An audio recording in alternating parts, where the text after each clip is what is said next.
Hello Pokemon lovers and welcome to, yes, the last episode of the Hoenn region rating all Pokemon. This is exciting, it's crazy, it's really not that special, I'm just pretending.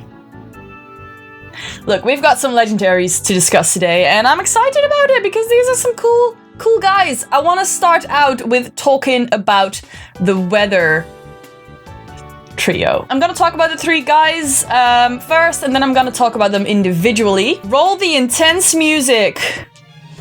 During the Primal Age, the Earth was overflowing with natural energy. Now, Primal Groudon and Primal Kyogre fought over this energy for decades and decades, and they would never stop this feud they had with each other. People couldn't really do anything about these guys because they were huge and humans are tiny. But there was Rayquaza. Now Rayquaza finally ended the feud between Kyogre and Groudon. It used its immense power that it had to calm down the fight and both Pokemon went into hibernation. Peace returned to the world, all was good, no one had any problems anymore, until 1,000 years later a meteorite hit the Earth and the battle started over. The Pokemon awoke from their slumber and history repeated itself. Now, the humans remembered from legend that, Rayquaza could solve this problem. So they awoke Rayquaza, they got him out of the atmosphere of the Earth, and it was able to evolve into its mega form and finally ended the fight yet again. These three legendary Pokemon, Groudon, Kyogre, and Rayquaza, are known as the weather Pokemon. The reason for that is because they are able to change the weather. Now, these three legendary Pokemon are most likely references to the biblical creatures, the Behemoth, the Leviathan, and the Ziz, which is a bird. Also, their typing and the way they live are references to the elemental spheres. So Kyogre, the water Pokemon, is a reference to the hydrosphere, which is all the water around a planet. Now Groudon is the lithosphere, which is all of the earth around a planet, so all of the solid parts. And Rayquaza would represent the atmosphere, which is all of the air around a planet. This would make a lot of sense, and I think that is mainly what they're based on. It also it explains a lot of the way they live, the way they're awoken, and their never-ending battle. The first of the three is my personal favorite of the three, Kyogre. Now, Kyogre is a water legendary Pokemon that slumbers deep, deep, deep in the ocean. It has control over water and rain, and it makes it rain. Not money, but actual rain. Now, apparently, in the creation of the world, Kyogre is the one that created the seas and expanded the waters and got rid of all the droughts. I think that's pretty neat. What would we do without water? Nothing. We'd die. Now, Kyogre lives deep in the ocean. It slumbers there until it meets its arch enemy Groudon, whom it will fight forever. Calm down. Why can't you just be friends? I don't get it. Just share the energy. God. Kyogre is most likely based on the Leviathan, which is a Hebrew creature which was known as the unconquerable primal master of the sea. I love that. That sounds so dope. Love it. Kyogre is mostly based on a whale. I would say an orca or a killer whale, as some people know them. And I love its design. I think it's super cool. Kyogre's name may come from Kai, which means ocean, and orca. Kyorka. I don't hear it. Kyogre's name may also be based on the Kyo, which means the king of the sea. And Kyo are the first characters in Kaiosei, which means Neptune. 5 out of 5. The next one of the three is Groudon. Now, Groudon is the creator of land. It is able to create massive volcanoes, which create land on Earth. It can cause droughts, and that would explain why it's a counterpart of Kyogre and why they battle so much. Kyogre is trying to make it rain. Groudon is trying to make it dry. They just can't seem to understand each other. to share the earth, man. Now, Groudon sleeps underground in magmatic areas. Is that a word? I don't know. I think I made that up. But sleeps in volcanoes. Groudon may be based on the Hebrew behemoth. Now, the behemoth is the primal master, the unconquerable primal master of the earth. Groudon isn't based on the behemoth with the way it looks, but only the things it represents. It looks more like a dinosaur, a very, very angry dinosaur. Groudon's name probably comes from the words ground and don. Don is Spanish for lord, and don also means tooth in ancient Greek, which is something that is used a lot for names of dinosaurs. The more you know. I didn't know that. I learned that today. I gave Groudon a 5 out of 5 too. Why not? The last of the three is Rayquaza. Rayquaza is that flying snake from the sky, which is based on the Ziz, which is the Hebrew creature that broke down the fight between the behemoth and the Leviathan.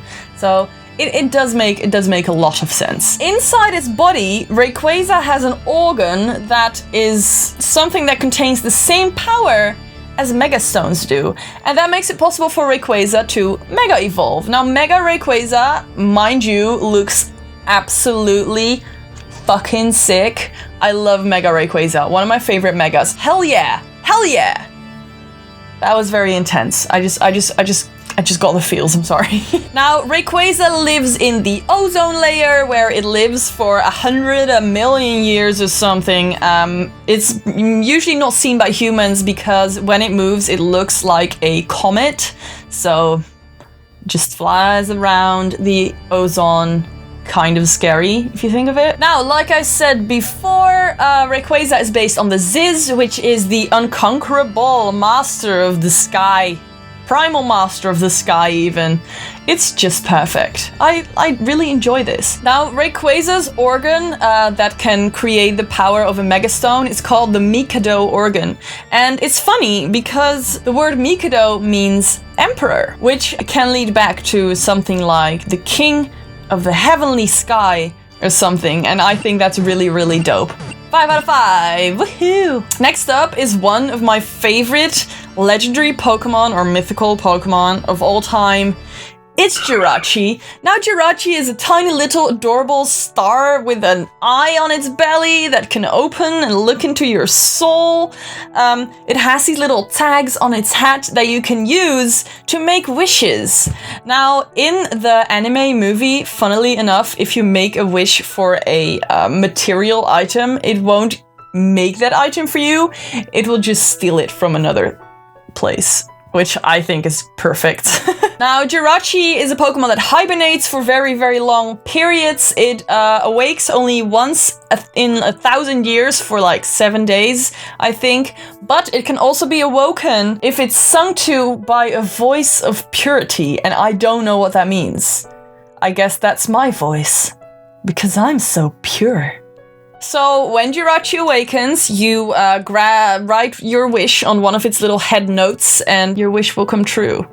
Perfect. Jirachi's design, the shape of a star, and the fact that it can grant wishes may be based on the sentence, to make a wish upon a star. Very cute, I love it. Also, the little paper strips on its head are based on the paper strips that are written on at Tanata, which is the Japanese festival of the stars. Hell yeah! The name Jirachi comes from the Russian word zhelat.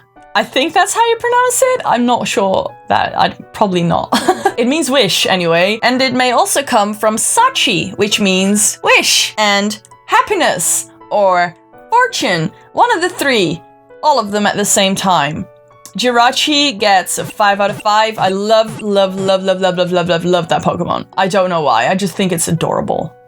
Yes. And the last one for today is Deoxys. Now, Deoxys is an alien Pokemon. Deoxys is a Pokemon whose origins come from space. It is an alien virus that has been altered to make its DNA into the one of a Pokemon. I think it's a really, really cool guy. I never really knew that much about Deoxys for some reason, but digging it. Love it.